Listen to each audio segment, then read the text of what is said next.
Hello and welcome to our latest video. Today we're going to be showing you how to change the battery in a mini beacon. We'll be using an 1119 for this purpose, but what we're doing is also applicable to a 1000 series beacon.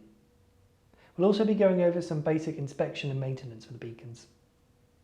Before we continue, you're going to need the following tools: a small flat-headed screwdriver, a size 3 Allen key or hex key, an M3 screw for the PRV, a 7mm spanner, and optionally a safety knife or scalpel to remove the sleeve. Before continuing, please consult the Quick Start Guide for maintenance instructions on PRV, O-ring and battery charge procedures.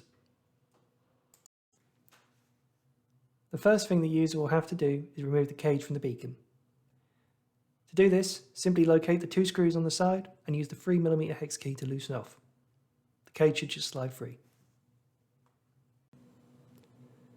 The next item that will need to be removed is the sleeve. There's two options for this.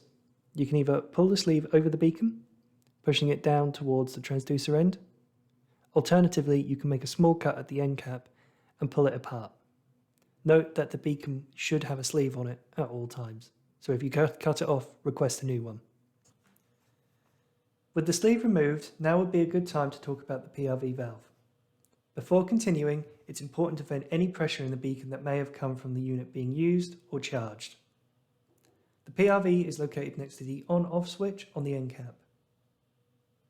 To vent the beacon, simply use an M3 screw or a serial header to release any potential pressure. This will allow the end cap to be removed much easier also.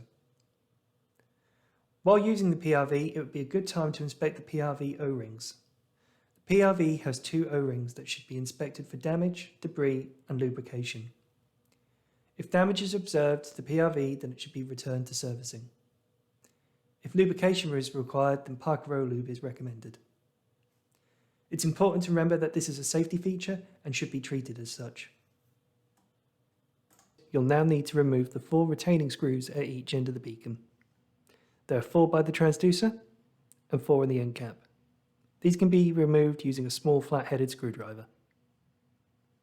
For the screws removed, pull on the end cap to slowly release it from the main beacon body. Once the end cap is removed, you will simply need to remove the Molex connector using your fingers. You'll also need to use the 7mm spinner to remove the retaining strap from the end cap. Once this is removed, you should have access to the beacon. Holding the transducer and pulling on the main body will allow you access to the main electronics compartment, where the battery is stored. Next thing you'll need to do is remove the 4-pin Molex connector.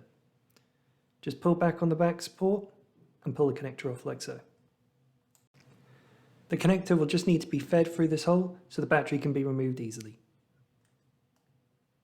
Before replacing the battery, now would be a good time to inspect the O-rings of the beacon as it's fully disassembled. The beacon has 4 O-rings, 2 on the transducer end and 2 on the end cap. These should be inspected for any cuts, damage or debris buildup. They should also be lightly lubricated. Again, we recommend Parker O-Lube for this. The O-ring faces on the inside of the beacon tube should also be inspected for any damage or debris. Again, a light layer of O-Lube should be present. If damage is observed in these parts, then the beacon should be returned for inspection and servicing, as this is a safety issue. Finally, the last part that will need to be removed is the support bar. This is done by removing the screw at the back and the front. The bar can now be removed and the battery can now be removed as well, with a new battery being placed in. With the old battery removed, simply place the new battery flush against the end near the foam insert, making sure the battery fits between the foam insert and the guide post. Once complete, run the cable round through the hole and back up and plug into the Molex connector the correct way. That's the battery changeout complete. With the battery changed and the beacon reassembled, the mini beacon should be placed on a fast charge using a 1082 smart switch. This will take several hours but will be confirmed on the smart switch when complete. This is the same for both the 1000 series and the 1100 series of beacons. When charging is complete, the beacon should be vented using the PRV before being operated. This will be prompted on the smart switch also. And that concludes the video. Thank you for joining us today. We hope you found the video useful. If you require any more information, please get in contact with us and we'll do our best to help.